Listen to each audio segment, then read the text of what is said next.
Olá, nós iremos falar hoje sobre a fuga de pessoa presa ou submetida à medida de segurança, no qual está prevista no artigo 351 do Código Penal. No caput, ele diz que promover ou facilitar a fuga de pessoa legalmente presa ou submetida à medida de segurança detentiva. A pena é de detenção de 6 meses a 2 anos. No parágrafo 1º, ele diz que se o crime é praticado à mão armada, ou por mais de uma pessoa, ou mediante arrombamento, a pena é de reclusão de 2 a 6 anos. No parágrafo 2º, ele diz que se há emprego de violência contra a pessoa, aplica-se também a pena correspondente à violência.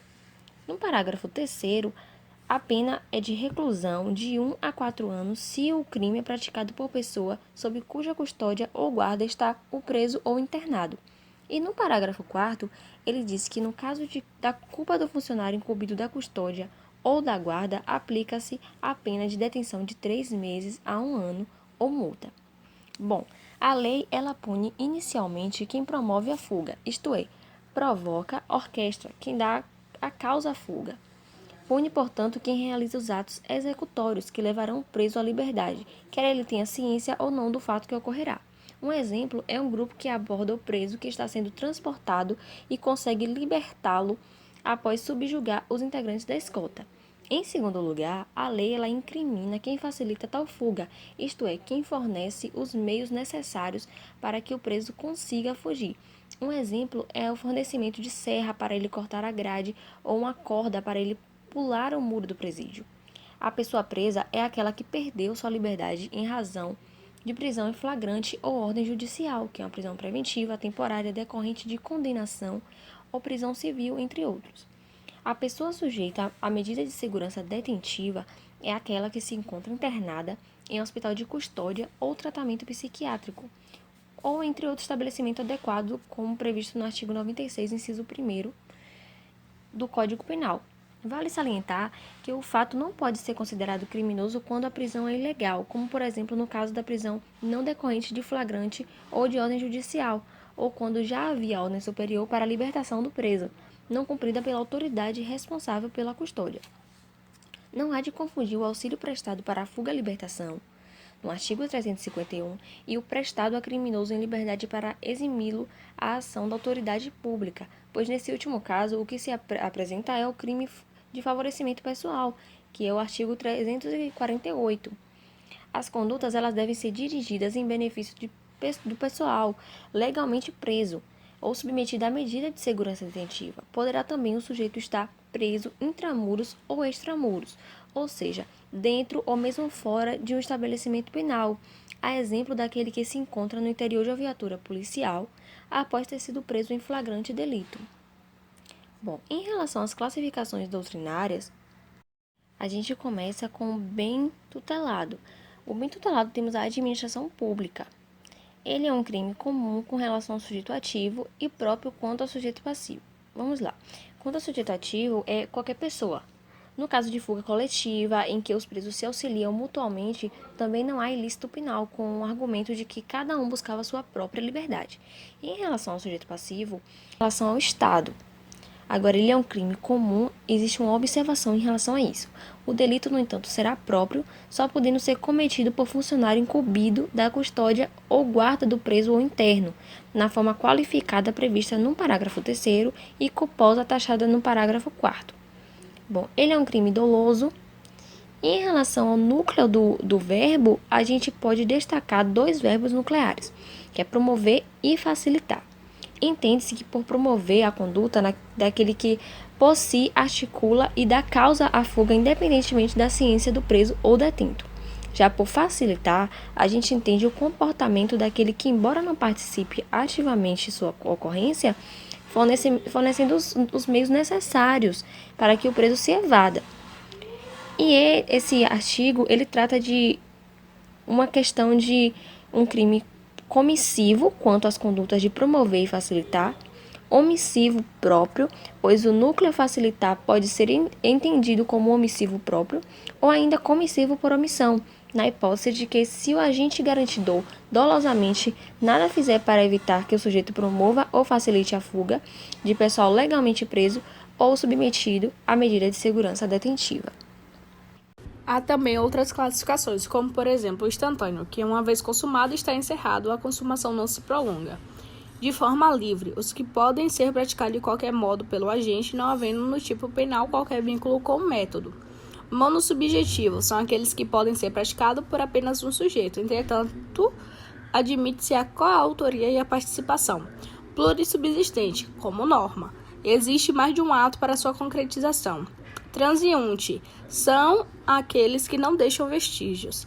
E a consumação e tentativa. Consuma-se o crime de promoção ou facilitação de fuga da pessoa presa ou submetida à medida de segurança no lugar e no momento em que a evasão se efetiva, reconquistando o preso sua liberdade, ainda que seja apenas temporariamente. A tentativa é teoricamente admissível. O parágrafo 1º afirma que se o crime é praticado à mão armada ou por mais de uma pessoa ou mediante arrombamento, a pena é de reclusão de 2 a 6 anos. Isto é, o crime é praticado à mão armada quando o agente faz uso da arma, pode ser própria, que corresponde a armas de fogo, ou imprópria, facas, cacos de vidro ou pau, como meio de execução. Mas não basta apenas trazer a arma consigo. Impõe-se que o agente tenha efetivamente usado a arma para praticar qualquer delito, quer haja violência física ou ameaça. Além disso, qualifica-se igualmente o crime o fato de ter sido praticado por mais de uma pessoa, no mínimo 2, bastando que ele ocorra em qualquer fase do crime e não apenas em atos de execução. O próprio fugitivo não responde pelo crime do artigo 351, por razões de política criminal, tomando-se a sua evasão como falta disciplinar. Há ainda a forma qualificada se houver arrombamento, que é o rompimento de qualquer obstáculo material à realização da fuga. Pode ser rompimento de janelas, grades, veículos, etc., sendo indiferente ao o meio empregado pelo agente no arrombamento, mas que deve ser meio necessário à fuga. Já o parágrafo 2º relata que se há emprego de violência contra a pessoa, aplica-se também a pena correspondente à violência. Se, no entanto, no ato da sua fuga, ele praticar violência contra a pessoa, contra funcionário, contra outro detido ou contra qualquer outra pessoa, ele estará cometendo crime diverso, evasão mediante violência contra a pessoa, artigo 352, que é punível com detenção de 3 meses a 1 ano, além da pena correspondente à violência praticada, lesões corporais, homicídio, etc. Ainda, o parágrafo 3º diz que a pena é de reclusão de 1 a 4 anos se o crime é praticado por pessoas sob cuja custódia ou guarda está o preso ou internado. Ocorre com os policiais ou agentes penitenciários encarregados da vigilância dos presos ou funcionários que trabalham em manicômios judiciários, cuja função é cuidar das pessoas ali internadas. Caso se trate de policial militar, a conduta configura o crime do artigo 178 do Código Penal Militar. Por fim, o parágrafo 4º, no caso de culpa do funcionário incumbido da custódia ou guarda, aplica-se a pena de detenção de 3 meses a 1 ano ou multa. É uma evasão mediante violência contra a pessoa. Como regra geral, não prevê a lei penal a modalidade culposa para o delito de fuga de pessoa presa ou submetida à medida de segurança. Ou seja, em caso de culpa, falta de razoável cautela do funcionário incumbido da guarda ou custódia, a pena aplicável é a de detenção, de 3 meses a 1 ano ou multa. Neste caso, enquadra-se, por exemplo, o agente carcerário que dorme, literalmente, em serviço ou que esquece de chavear adequadamente a porta da cela. A ação penal. A ação penal é de iniciativa pública incondicionada, ou seja, isto quer dizer que a ação penal pública incondicionada será promovida por denúncia do Ministério Público e não é preciso a autorização ou representação de ninguém. O promotor de justiça não tem um querer, mas um dever de promover a denúncia. Agora, vamos falar do artigo 352 do Código Penal.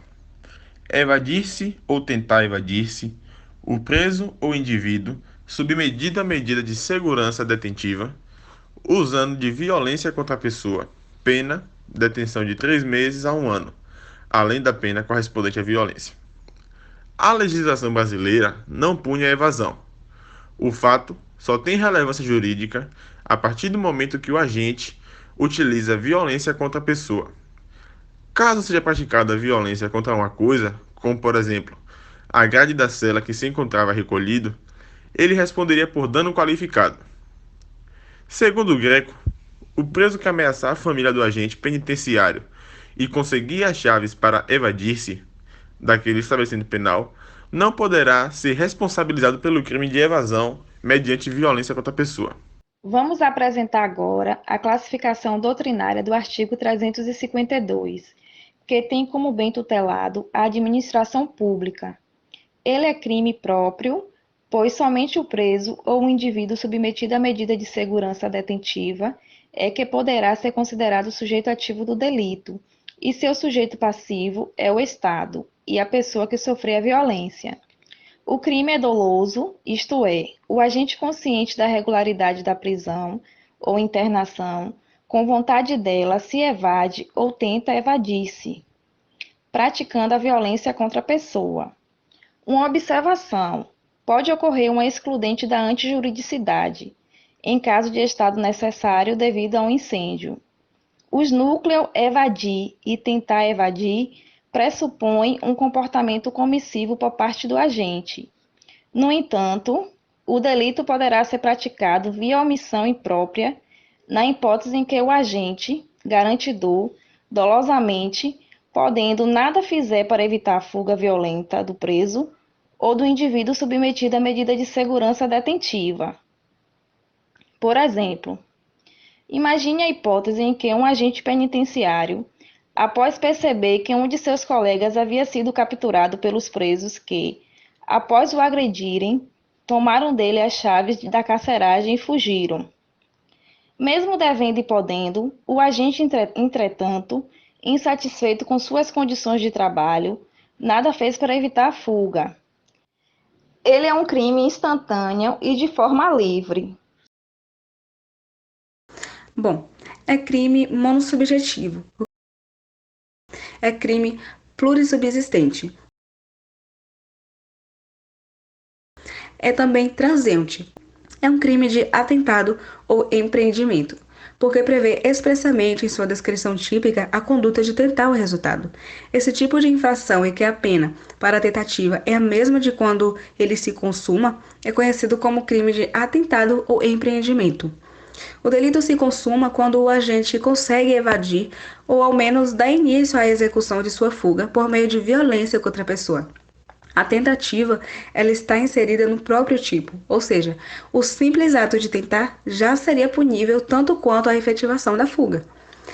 Falando agora sobre o concurso de crimes, que se presume na prática de 2 ou mais crimes, há pensamentos diversos em relação ao concurso de crimes. O professor Ney Moura Teles, advogado e escritor, assim como a doutrina majoritária, pensa ser um crime de concurso material, em razão da violência empregada. A ação penal é de iniciativa pública incondicionada.